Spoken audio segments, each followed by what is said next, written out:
Bank Sentral Amerika Serikat mempertahankan suku bunga acuan di rentang 3,5 hingga 3,75% di awal tahun 2026 ini. Sementara Bank Indonesia juga telah menahan BI Rate di level 4,75%. Sejumlah kalangan di tanah air pun tengah mencermati sejauh mana dampak dari penahanan suku bunga tersebut terhadap pasar surat utang di tanah air.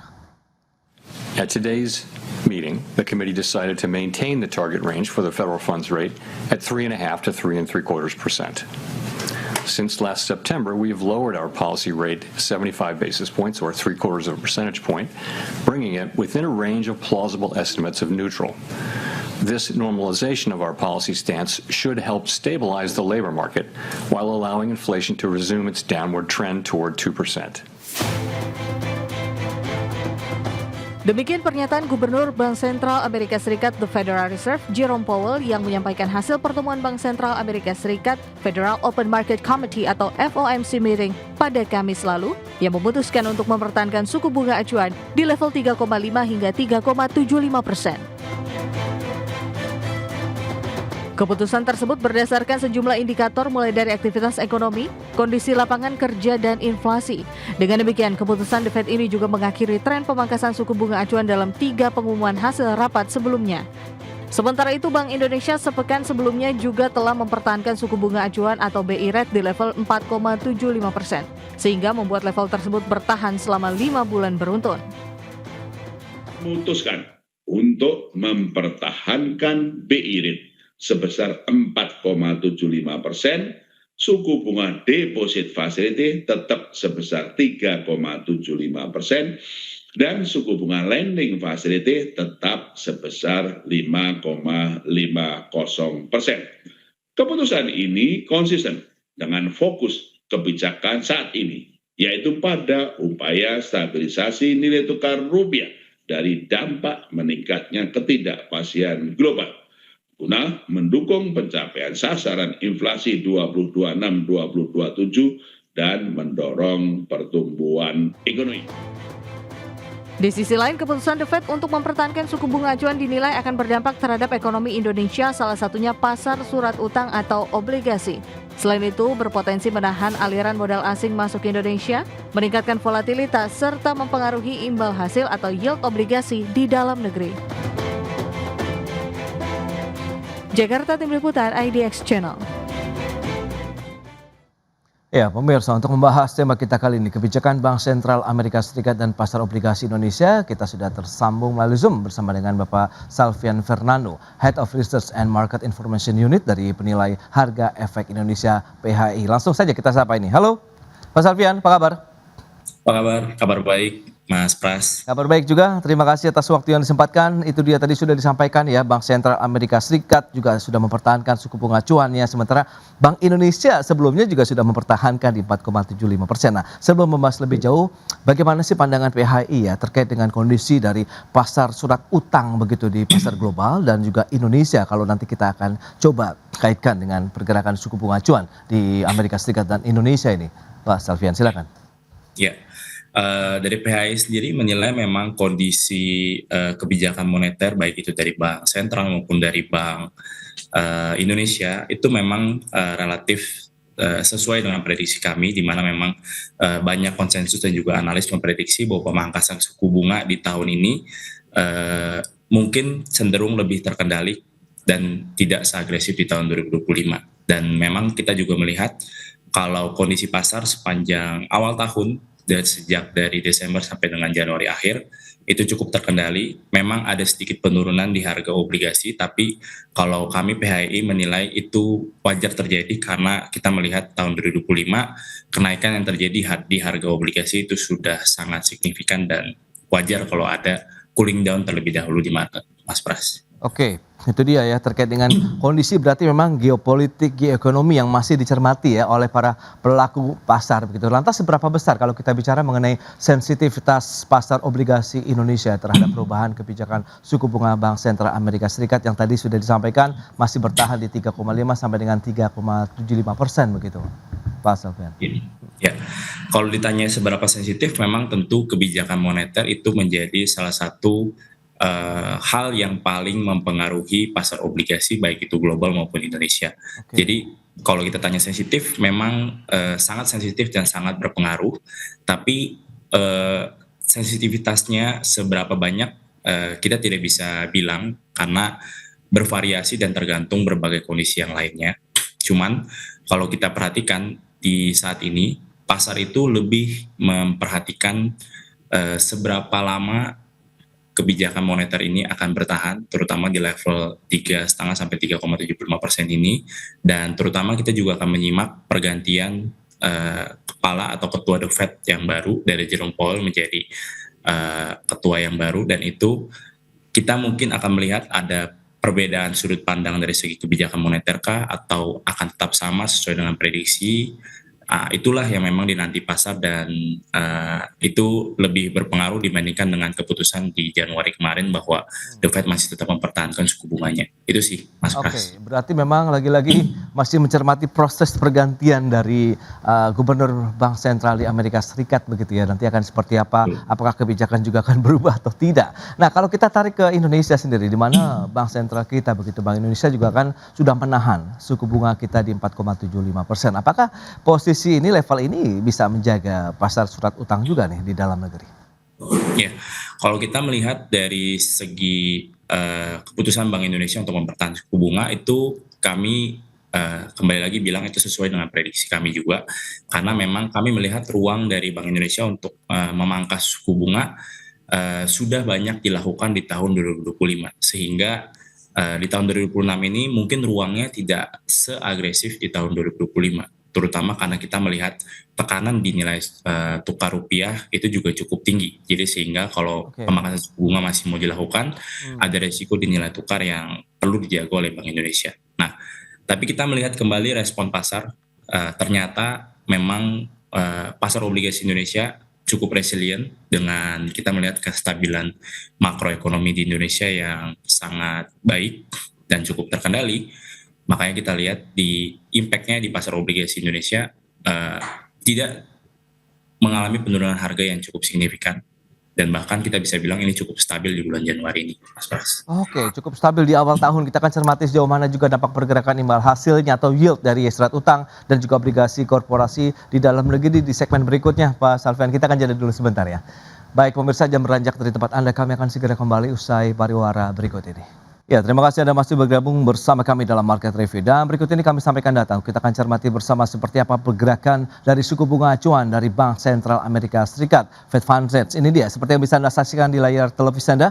Sempat memang bertahan di 4,25 sampai dengan 4,5% dari Juni, kemudian Juli. Tapi di bulan September turun menjadi 4% sampai dengan 4,25%. Di bulan Oktober berikutnya juga turun menjadi 3,75 sampai dengan 4%. Dan di bulan Desember 3,5 sampai dengan 3,75%, dan ini bertahan sampai dengan Januari tetap di 3,5 sampai dengan 3,75% untuk pergerakan suku bunga acuan Bank Sentral Amerika Serikat. Lantas bagaimana dengan pergerakan suku bunga di Indonesia? Ini dia. Kita akan cermati juga pergerakan dari BI Rate setelah bertahan di 5,5% di bulan Juni tahun 2025 lalu. Kemudian tren turun sudah mulai terjadi dalam 3 bulan berikutnya, Juli, Agustus, September sampai dengan 4,75%. Kemudian Bank Sentral memutuskan untuk mempertahankan level 4,75% sampai dengan bulan Januari 2026.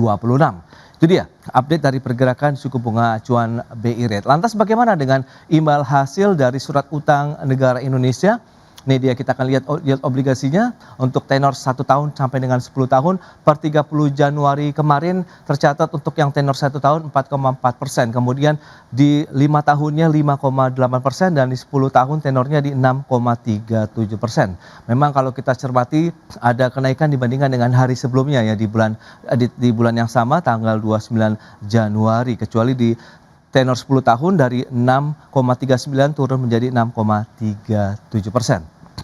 Dan selanjutnya, bagaimana dengan imbal hasil dari surat utang korporasi? Ini dia data selengkapnya seperti yang bisa Anda saksikan juga. Ada yang memang kita lihat tenornya dari 5% sampai dengan 10%. Kemudian ada AAA, AA, single A dan juga triple B. Itu dia beberapa yield ya atau imbal hasil dari surat utang korporasi, begitu 5%. IGS-nya sekitar 5,8%, di 10 tahun 6,37%. AAA-nya ini dia datanya bisa Anda cermati bersama 5 tahun 6,37, 6 tahun 6,57, kemudian sampai dengan 10 tahun 7,12%. Itu dia beberapa data tadi yang sudah kita sampaikan dan kita akan lanjutkan kembali perbincangan kali ini bersama dengan Bapak Salvian Fernando, Head of Research and Market Information Unit dari Penilai Harga Efek Indonesia. Ya, itu dia. Dengan beberapa data yang tadi sudah disampaikan Pak Salvian tadi sempat tertunda. Bagaimana Anda melihat kalau kita lihat strategi, kemudian bagaimana dampak dengan ditahannya suku bunga acuan Amerika Serikat, begitu kemudian Bank Indonesia terhadap pasar surat utang Indonesia, khususnya dari sisi imbal hasil atau yield-nya ini. Silakan. Ya, kalau dari sisi yield memang kita melihat di awal tahun ini Mas Pras ada kenaikan yield obligasi dari keseluruhan tenor, mau dari tenor jangka pendek sampai ke tenor jangka panjang. Kalau kita dari PHI melihat memang itu wajar terjadi karena kalau kita melihat di 2025 penurunan yield itu sudah sangat signifikan terjadi. Artinya apresiasi di harga obligasi tahun 2025 itu sangat masif dan sangat luar biasa. Sehingga di awal tahun ini ketika ada ketidakpastian yang cukup tinggi, di awal tahun kita tahu ada perang dagang yang kembali terjadi, serta ada tensi geopolitik juga yang kembali memanas, dan ditambah dari sisi kebijakan moneter, Bank Sentral US itu juga ada pergantian kepemimpinan. Wajar kalau market merasa ini perlu ada konsolidasi dan sehingga wajar kalau terjadi koreksi sementara di bulan Januari ini. Makanya kalau kita lihat yieldnya dibandingkan dengan akhir tahun 2025 itu ada kenaikan walaupun tidak terlalu banyak, Mas Pras. Oke. Nah, apakah keputusan The Fed belakangan ini yang lebih mempengaruhi dari sisi obligasi tenor pendeknya kah atau tenor panjang, Mas Sofian? Iya. Kalau kita lihat sebetulnya secara jangka pendek, tenor obligasi suku bunga itu lebih mempengaruhi ke tenor jangka pendek dibandingkan dengan tenor jangka panjang. Kalau kita lihat di tahun 2025, market itu bergerak dalam istilahnya kita sebut bull steepening. Artinya penurunan harga atau yield obligasi. Penurunan yield obligasi itu terjadi lebih cepat di tenor pendek karena ada agresif pemangkasan suku bunga yang terjadi di tahun 2025. Nah, kita lihat hal itu masih terjadi di tahun 2025, di mana walaupun tadi saya bilang tenor yield-nya naik dari tenor pendek sampai tenor panjang, tapi kenaikannya itu lebih sedikit terasa di tenor jangka pendek, Mas Pras. Oke. Lebih terasa kepada untuk yang surat utang tenor jangka pendek begitu ya. Nah, kalau kita lihat respon investor asing terhadap sinyal kebijakan moneter Amerika Serikat dan sejauh mana arus modal asing yang memengaruhi terkait dengan volatilitas harga obligasi di dalam negeri itu bagaimana? Apakah memang cukup kencang juga atau ya seperti yang Anda katakan sebenarnya pasar obligasi Indonesia tuh saat ini lebih resilient karena ditopang oleh fundamental ekonomi yang sedang baik-baiknya begitu? Iya, kalau kita lihat kondisi pasar obligasi Indonesia saat ini itu terutama surat utang negara itu didominasi oleh investor lokal. Saat ini pemilikan investor asing itu hanya sekitar 13-14%, di mana itu sangat rendah dan memang setiap tahun mengalami penurunan rata-rata. Bukan karena ada outflow juga, tapi memang karena tidak ada pembelian kembali yang dilakukan cukup masif oleh investor asing. Nah, kalau kita lihat di awal tahun ini juga masih terjadi. Kita lihat sampai Januari inflow dari asing itu masih baru sekitar 3 triliun untuk investor, untuk obligasi pemerintah, sehingga pengaruh arus dana asing itu tidak terlalu berpengaruh ke harga obligasi Indonesia. Makanya kita bisa lihat ketika mungkin pasar saham ada terkena isu global dan ada foreign outflow yang cukup signifikan, itu tidak terjadi di pasar obligasi.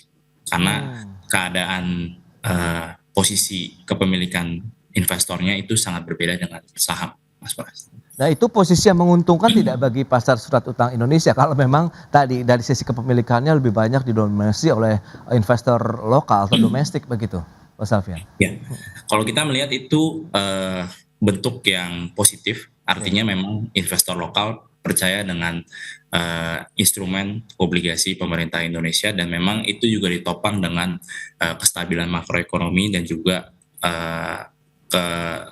sinergi antara kebijakan moneter dan juga kebijakan fiskal yang cukup baik. Nah, kita lihat nanti ke depannya kalau memang perekonomian Indonesia akan lebih baik lagi, saya rasa ketika nanti minat investor asing meningkat, itu juga akan kembali lebih meningkatkan pasar obligasi Indonesia dibandingkan posisi saat ini. Oke. Nah, sekarang dari perspektif dari PHI, apakah valuasi obligasi Indonesia saat ini ya masih mencerminkan juga risiko global, kemudian khususnya risiko dari kebijakan moneter negeri Paman Sam tadi?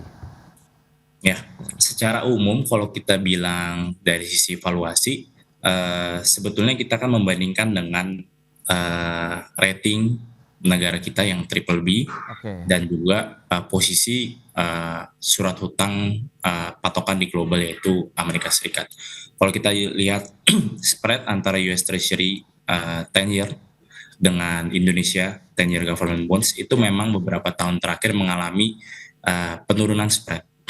Artinya kalau dulu kita biasa melihat spread antara obligasi pemerintah Amerika Serikat dengan Indonesia itu lebar sekitar 400 sampai 500 basis. Beberapa tahun belakang, 2 sampai 3 tahun belakang kita mulai melihat bahwa spread obligasi itu mengecil ke level 300 sampai sekarang itu posisinya 200 basis. Jadi ada dua faktor yang kita lihat.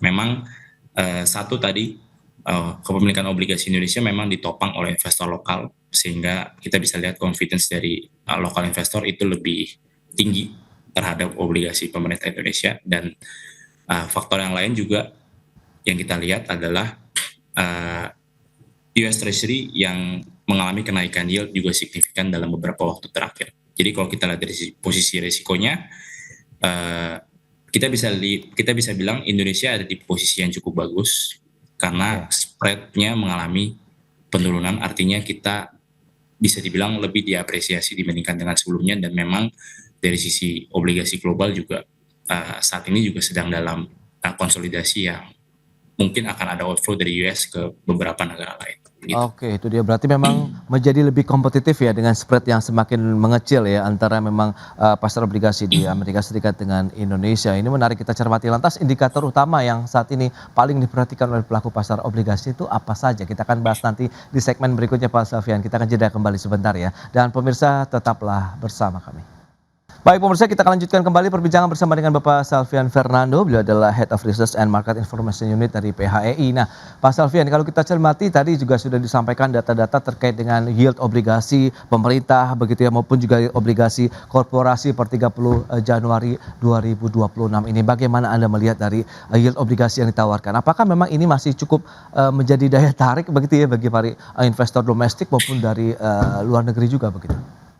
Ya, tentu kalau dari sisi kami menilai valuasi yang terjadi di pasar obligasi ini memang sudah sesuai dengan keadaan ekonomi saat ini, di mana kalau kita melihat kestabilan ekonomi makro di Indonesia saat ini, wajar kalau ada apresiasi di harga obligasi dan yieldnya mengalami penurunan.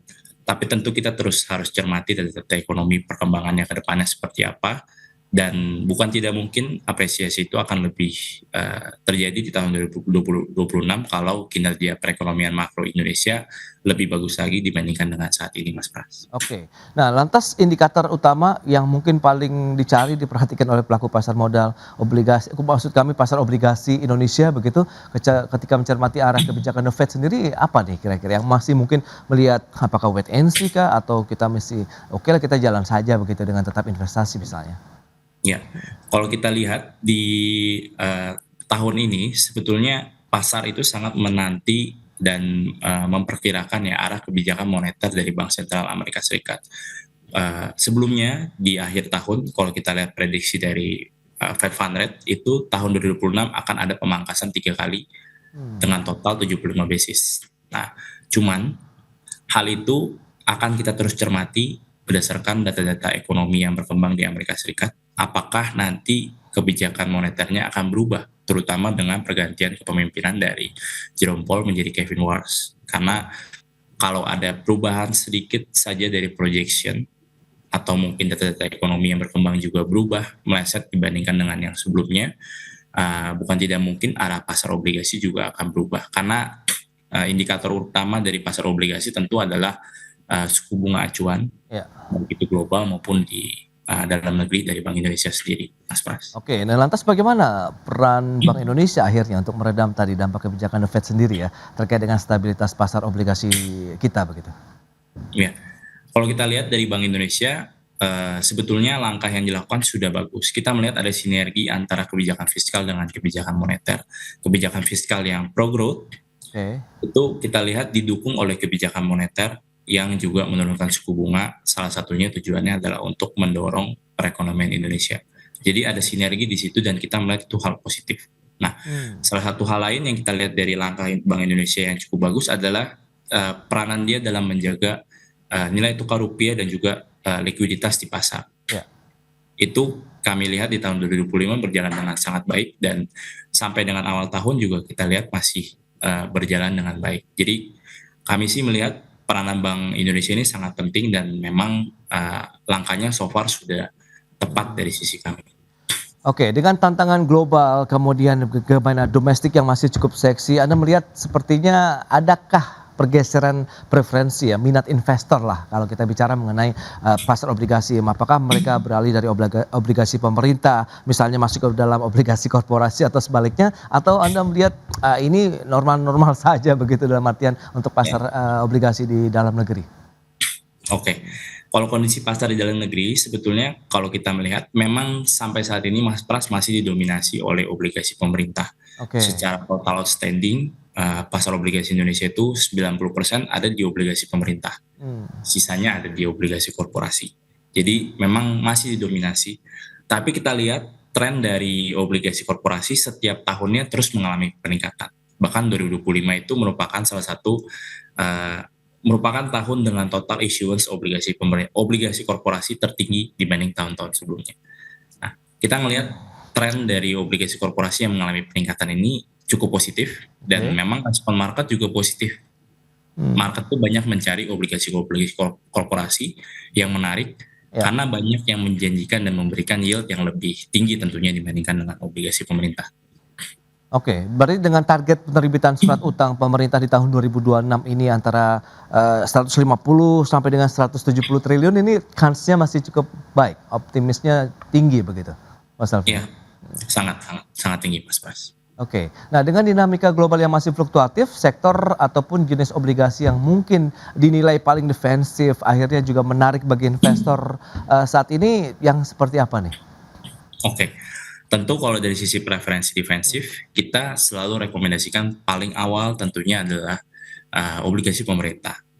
Oke. Tapi kalau dari sisi korporasi, kalau melihat dari nature-nya dan juga dari sisi market, yang paling aman memang biasanya adalah investor mengincar sektor-sektor keuangan seperti perbankan, multi-finance, insurance. Itu adalah sektor-sektor yang dinilai cukup defensif, terutama dari sisi investor obligasi. Untuk sektor-sektor lain harus melihat kondisi industri dan juga prospek dari perusahaannya masing-masing. Baru kita bisa menilai resikonya seperti apa, Mas.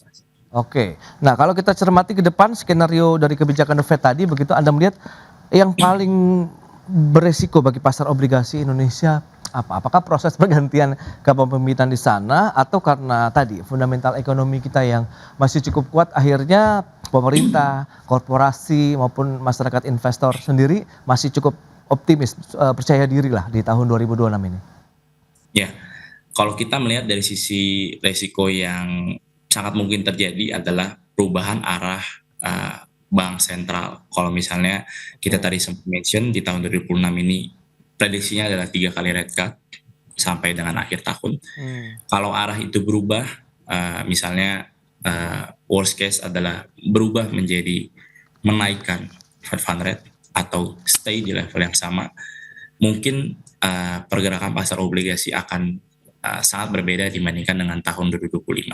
Ya, karena tentu pasar obligasi menyambut baik pemangkasan Fed Fund Rate dan juga BI Rate, karena itu menguntungkan bagi harga obligasi. Ketika suku bunga turun, biasanya harga obligasi mengalami kenaikan, Mas Pas. Nah, itu resiko utama yang memang juga dinanti. Tapi kita melihat dari sisi fundamental, sebetulnya tadi saya sempat mention kepemilikan asing di Indonesia sangat sedikit, sehingga isu-isu global dan juga hal-hal yang terjadi di global cenderung tidak terlalu terpengaruh dan berpengaruh terhadap pasar obligasi Indonesia karena fundamental kita juga cukup baik, ekonomi makronya baik, dan basis investornya adalah investor lokal bukan investor asing.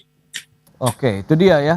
Berarti di tahun 2026 ini pasar obligasi bisa dikatakan lah ya cukup stabil ya dengan dinamika kondisi global saat ini, meskipun kita tahu geopolitik juga semakin menghangat, tapi nampaknya dengan banyaknya jumlah investor lokal justru yang membuat pasar obligasi Indonesia itu lebih resilient, lebih kuat lagi ya menghadapi tekanan dari global. Baik Mas Alfian, terima kasih banyak ini atas informasi, update dan juga insight yang sudah diberikan kepada pemirsa pada hari ini. Selamat melanjutkan aktivitas Anda kembali, salam sehat, sampai berjumpa kembali Mas Alfian, terima kasih. Terima kasih Mas Pras, sampai jumpa. Ya pemirsa, Kementerian Perindustrian merilis indeks kepercayaan industri di Januari 2026 pada level 54,12. Level ini pun menjadi yang tertinggi sejak pertama kali diluncurkan pada November tahun 2022 lalu. Kementerian Perindustrian mencatat indeks kepercayaan industri pada Januari 2026 mencapai 54,12 poin. Level tersebut melonjak 2,22 poin dibanding Desember tahun 2025. Level 54,12 tersebut juga menjadikannya level tertinggi sejak indeks ini diluncurkan pertama kali pada November 2022. Juru bicara Kemenperin Febri Henry Antoni Arif dalam pernyataannya mengatakan penguatan indeks kepercayaan industri di awal tahun 2026 mencerminkan meningkatnya optimisme pelaku industri terhadap prospek usaha di awal tahun. Dari sisi makroekonomi, Febri mengatakan stabilitas kebijakan moneter turut menopang kinerja industri, di mana keputusan Bank Indonesia mempertahankan suku bunga acuan di level 4,75% pada rapat Dewan Gubernur Januari lalu dinilai memberikan kepastian bagi dunia usaha seiring upaya menjaga stabilitas nilai tukar dan inflasi. Sedangkan di sektor real, aktivitas manufaktur nasional masih berada dalam fase ekspansi. Hal itu tercermin dari indeks PMI S&P Global Manufaktur Indonesia pada Desember 2025 yang tercatat sebesar 51,2 dan menandai ekspansi selama 5 bulan berturut-turut. Menurut Febri, struktur indeks kepercayaan industri di Januari 2026 menunjukkan perbaikan yang merata di hampir seluruh subsektor industri pengolahan, di mana dari 23 subsektor, sebanyak 20 subsektor berada pada fase ekspansi dan hanya 3 subsektor yang masih mengalami kontraksi. Berbagai sumber IDX Channel.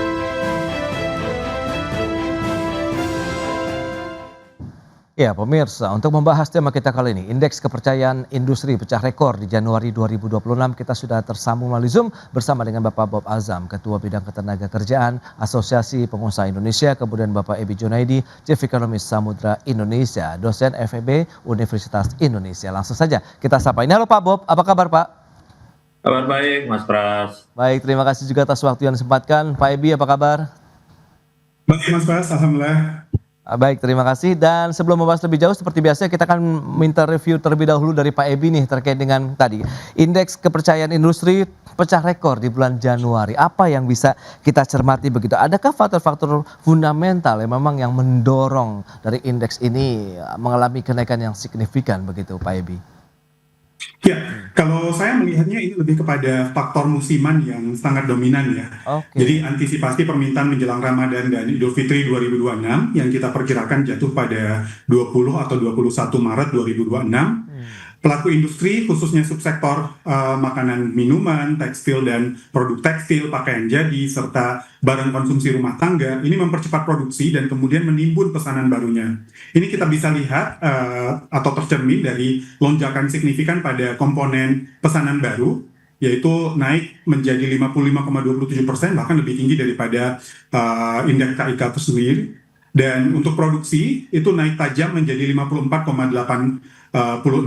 Kemudian efek musiman ini juga bisa kita lihat bersifat berulang setiap tahun dan cenderung memberikan dorongan sementara. Jadi 1 hingga 3 bulan ke depan pada indikator kepercayaan. Oke, lebih kepada karena faktor musiman begitu ya, karena memang mendekati momentum perayaan Ramadan, kemudian juga Hari Raya Idul Fitri. Nah, kalau Pak Bob sendiri melihatnya bagaimana dengan capaian ini? Apakah memang seperti yang sudah disampaikan oleh Pak Ebi tadi, secara musiman saja kah, atau dari faktor struktural begitu ada perubahan di sana dari sisi supply dan juga demand begitu, Pak Bob? Ya, yang disampaikan Pak Edi yang itu kan udah memang tahunan ya. Oke. Setiap menjelang Lebaran ya, itu pasti seasonal ya dan itu akan naik. dan harus naik ya. Ya, ya. Dan kemudian yang kedua, kita ini kan negara konsumsi ya, jadi ekonomi digerakkan oleh konsumsi. Ya. Jadi sebenarnya memang harus ada di zona ekspansif ya industri kita. Nah, tapi yang menarik yang disampaikan oleh juru bicara Kementerian Perindustrian yang menjadi lokomotifnya itu otomotif. Ya. Nah, jadi otomotif ini kan selama 2 tahun terakhir ini menunjukkan pertumbuhan yang negatif ya dalam 2 tahun terakhir ini ya. Oke. 2024, 2025 ya turun ya. Sekarang 2024 itu 2025 akhir itu tutup buku kalau nggak salah 805.000 unit ya, karena saya dari otomotif ya. Wholesale-nya, retailnya itu 833 ya. Oke. Jadi memang ada upaya untuk mengurangi stok ya di otomotif ya. Ini bisa kita lihat dari angka wholesale dibandingkan dengan retail ya. Wholesale-nya yang lebih rendah dibandingkan dengan retailnya. Karena ya mungkin di otomotif nggak mau jual ya dengan tahun lalu ya, dan tahun baru biasanya harganya akan turun ya. Nah, awal tahun ini mungkin otomotif juga harus mulai mengisi stok yang ada ya. Jadi memang ada aktivitas front loading di otomotif untuk mengisi stok yang ada. Di samping juga mengantisipasi kenaikan permintaan menjelang Lebaran. Biasanya kalau Lebaran tuh permintaan otomotif juga meningkat ya buat libur Lebaran. Gitu. Nah, kemudian kita melihat ada kemungkinan juga pasar ekspor ya menjelang efektifnya tarif Trump ya. Kalau nggak salah nanti Februari ya. Tapi kita nggak tahu tepatnya tanggal berapa. Ini memang sebagai negara pengekspor kita juga mendapatkan imbas ya dari buyers yang ingin ada aktivitas front loading juga ya. Jadi faktor-faktor inilah yang membuat kita melihat bahwa IKI ini mencetak rekor tertinggi selama periode yang ada saat ini.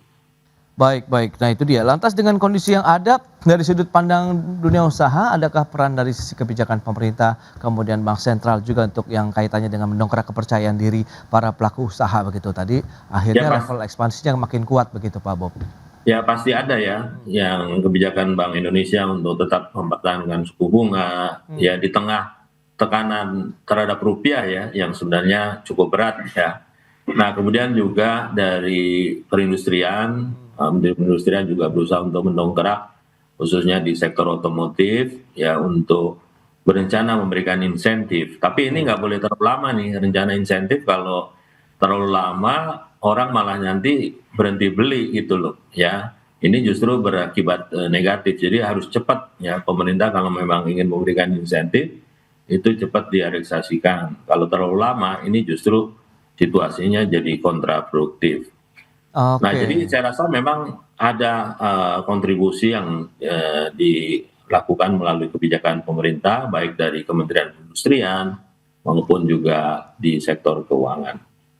Baik, baik Pak Bob. Nah Pak Ebi, kalau kita lihat dari sisi tadi kebijakan fiskal, kemudian moneter begitu, sejauh mana sih dampaknya terhadap keyakinan industri tadi di sepanjang tahun lalu sampai dengan awal tahun ini? Tadi kan memang sudah pecah rekor begitu, apakah memang lagi-lagi pasar domestiknya sedang tinggi begitu demand-nya sehingga banyak yang mungkin melakukan front loading dalam artian peningkatan sisi produksi, kemudian tidak ada sektor otomotif juga yang tadi disampaikan oleh Pak Bob sebagai leading sektornya begitu. Silakan Pak Ebi. Ya, memang kalau kita lihat ada peran dari kebijakan pemerintah yang dilakukan di moneter tadi kita setuju sekali bahwasanya BI rate kita stabil di kisaran 4,75 hingga 5,25% sepanjang 2025 hingga awal 2026 ini. Ini memberikan predictability yang tinggi, juga keputusan untuk ekspansi menjadi lebih mudah untuk dilakukan. Kita lihat juga likuiditas perbankan menjadi lebih longgar, suku bunga kredit manufaktur turun perlahan, dan juga ini akhirnya mendukung modal kerja yang akan dilakukan. Di sisi fiskal, kita melihat pengeluaran APBN yang ekspansif untuk infrastruktur, subsidi energi, dan program Perlinsos ini menjaga demand domestik kita. Juga ada insentif pajak tadi yang seperti dikatakan oleh pembicara satu lagi, Iya. bahwasanya ada tax holiday, ada super deduction untuk industri pionir ya, dan hilirisasi terus berjalan. Oke. Sehingga kalau kita lihat belanja perpajakan untuk industri pengolahan ini naik menjadi 141,7 triliun pada RAPBN 2026 ini naik dari 137,2 triliun. Kemudian kalau kita lihat penangguhan PPh pasal 21 IDTP bagi pekerja manufaktur padat karya dengan gaji di bawah 10 juta per bulan ini diberlakukan sejak Januari 2026 ini lewat PMK nomor 105 2025. Ini juga bertujuan untuk menjaga daya beli dan mengurangi tekanan upah. Dan juga yang kita tidak boleh lupa, kenapa kemudian ke otomotif, surat Menperin untuk Menkeu di akhir 2025 yang membahas insentif otomotif atau EV menjadi katalisator positif di Januari 2026 ini. Jadi kombinasi keduanya inilah yang kemudian menciptakan kita sebut sweet spot ya, kepercayaan, sehingga biaya modal menjadi lebih rendah dan adanya demand domestik yang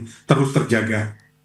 Baik, jadi ya tetap masih demand-nya yang terjaga, kemudian kebijakan dari sisi moneter yang stabil, kemudian dengan dukungan dari kondisi fiskal juga ini menjadi satu sinergi yang diharapkan bisa mendorong perekonomian lebih lanjut juga ya di tahun 2026 ini. Kita akan bahas lebih jauh nanti di segmen berikutnya. Kita akan jeda sebentar Pak Bob dan juga Pak Ebi, dan pemirsa kami akan segera kembali sesaat lagi. Ya pemirsa, Anda masih menyaksikan Market Review dan berikut ini kembali kami akan sampaikan sejumlah data untuk Anda. Kita akan cermati bersama seperti apa tren dari indeks kepercayaan industri di tahun 2025 lalu. Ini dia seperti yang bisa Anda saksikan pergerakan dari Januari sampai dengan bulan November 2025 data dari Kementerian Perindustrian. Dari 53,1 poin, kemudian bertahan sampai dengan Oktober di 53,5, Agustus 53,55, November 53,45 poin untuk indeks kepercayaan industri di tahun 2025, di mana trennya pun masih sama ya seperti yang sudah kita bahas sebelumnya, bahwa dari IKI atau indeks kepercayaan industri ini masih ekspansi, bahkan menembus lagi level-level barunya. Dan kita akan cermati bersama data dari pertumbuhan industri manufaktur dan juga ekonomi. Ini dia, kita lihat seperti apa pertumbuhan industri manufaktur dan ekonomi secara bersamaan begitu. Dari kuartal 1 2024 dari sisi manufaktur 4,13%, pertumbuhan ekonominya 5,11%. Demikian berlanjut, kita lihat dominasi untuk pertumbuhan ekonomi memang lebih tinggi, di mana industri manufaktur turut menopang di dalamnya. Yang menarik dicermati per kuartal 2 2025, di mana pertumbuhan industri manufaktur lebih tinggi dibandingkan dengan pertumbuhan ekonomi 5,68% berbanding 5,12% pun terjadi di kuartal 3 tahun 2025 lalu, di mana pertumbuhan manufaktur 5,54%, sementara pertumbuhan ekonominya 5,04%. Itu dia beberapa data yang sudah kita sampaikan, dan kita akan lanjutkan kembali perbincangan bersama dengan Bapak Bob Azam dan juga Bapak Ebi Junaidi.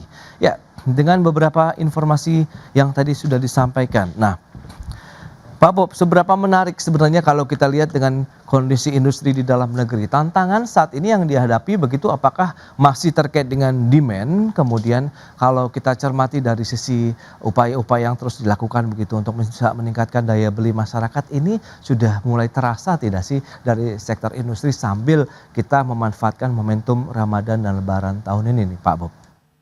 Ya, saya masih melihat bahwa IKI ini masih dipengaruhi oleh isu-isu jangka pendek ya, karena hadapi Lebaran. Oke.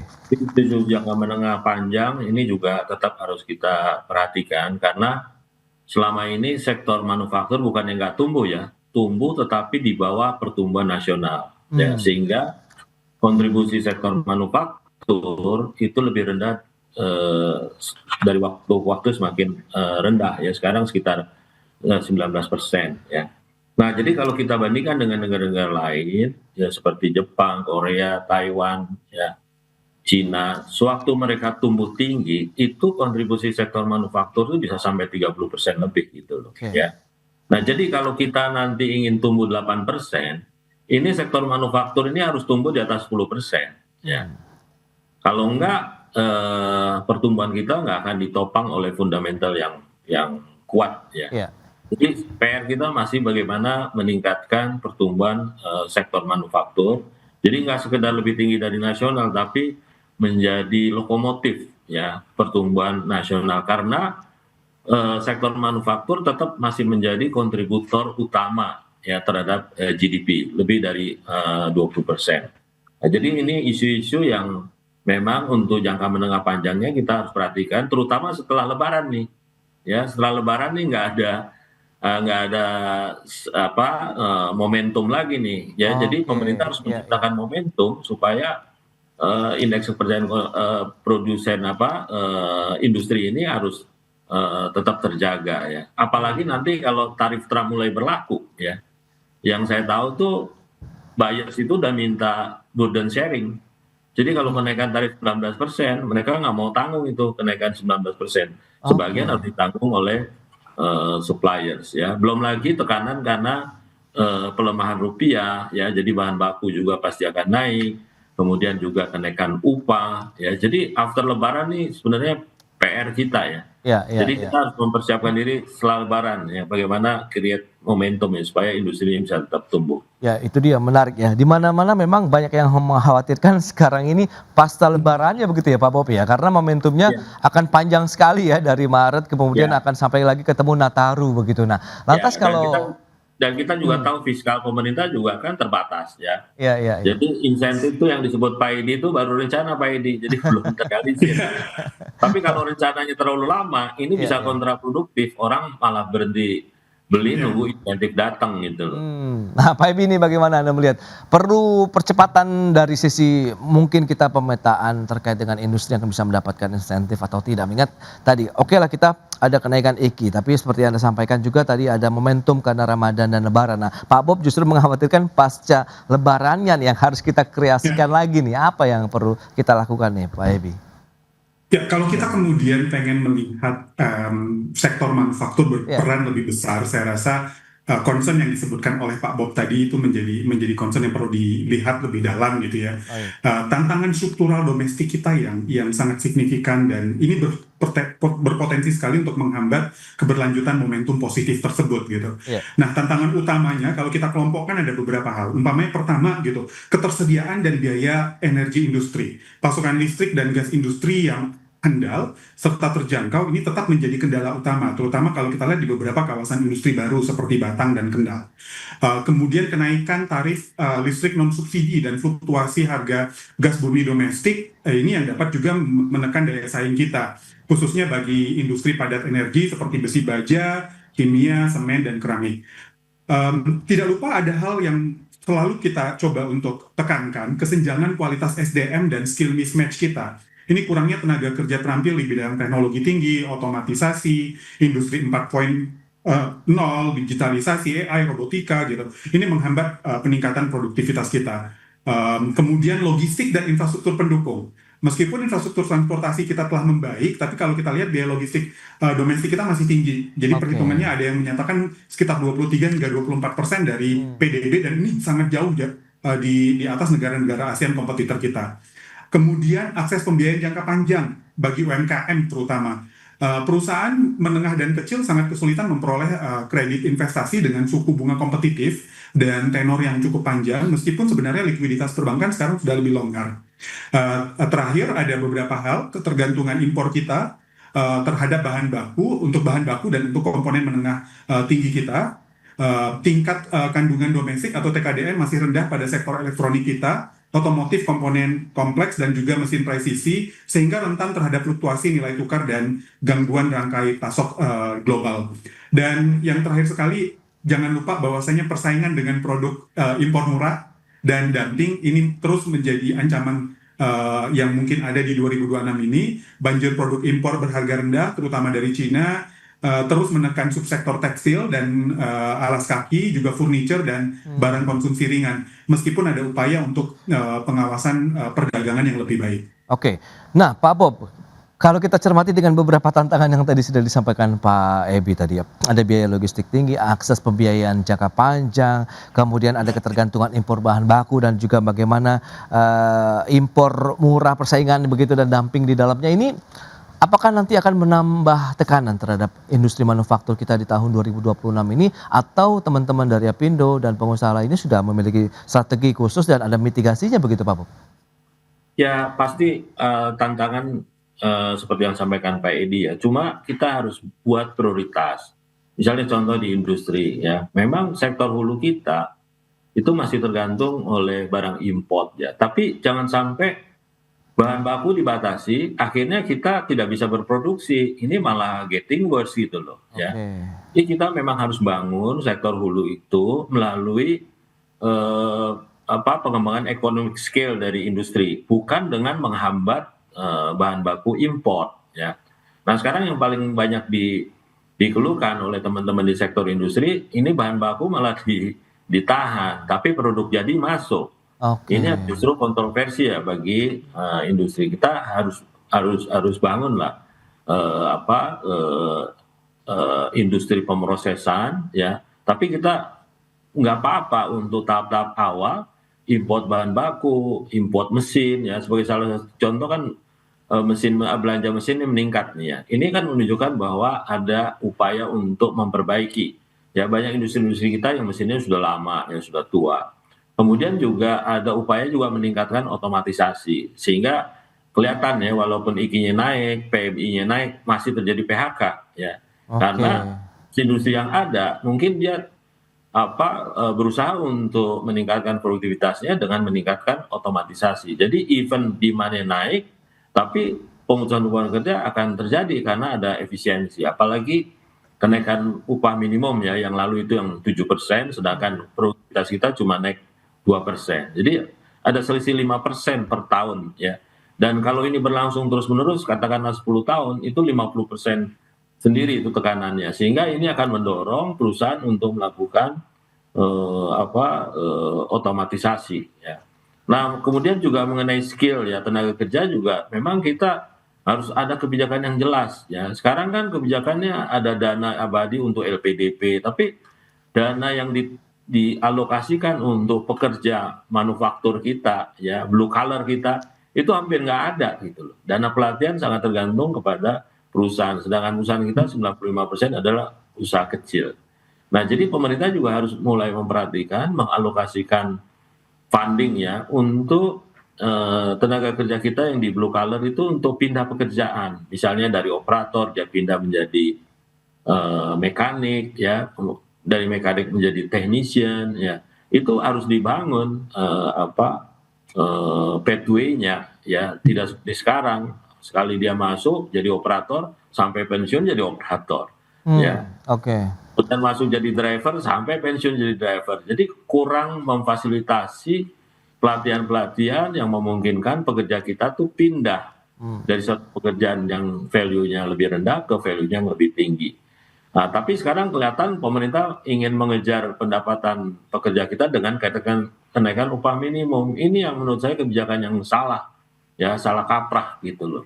Ya justru kenaikan upah minimum ini menyebabkan banyak pekerja terpikirkan di sektor informal karena nggak bisa gaji gitu loh.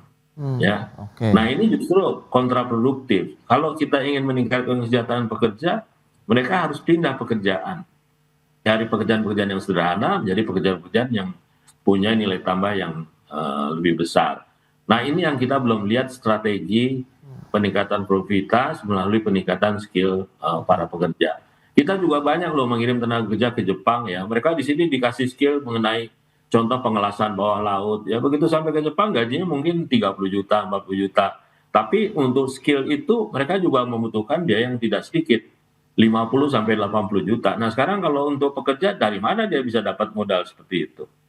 Ya. Baik. Nah, disinilah peranan pemerintah dalam memfasilitasi pekerja untuk pindah pekerjaan. Baik, dengan beberapa tantangan tadi terkait dengan logistik, pembiayaan, ketergantungan dengan adanya importasi bahan baku dan juga serbuan produk-produk impor, tapi ternyata masih ada beberapa poin juga yang masih perlu diselaraskan ya antara kebijakan pemerintah begitu dengan keinginan dari dunia usaha sendiri terkait dengan UMP, kemudian skill tenaga kerja, meskipun beragam upaya juga sudah dilakukan, revitalisasi juga otomatisasi terkait dengan sektor industri manufaktur di Indonesia, dan semoga nanti tahun 2026 akan klop nih akan ketemu nanti ya, antara yang diinginkan dunia usaha dan juga dari kebijakan pemerintah. Pak Bob, kemudian Pak Ebi, terima kasih banyak atas informasi, update dan juga insight yang sudah disampaikan.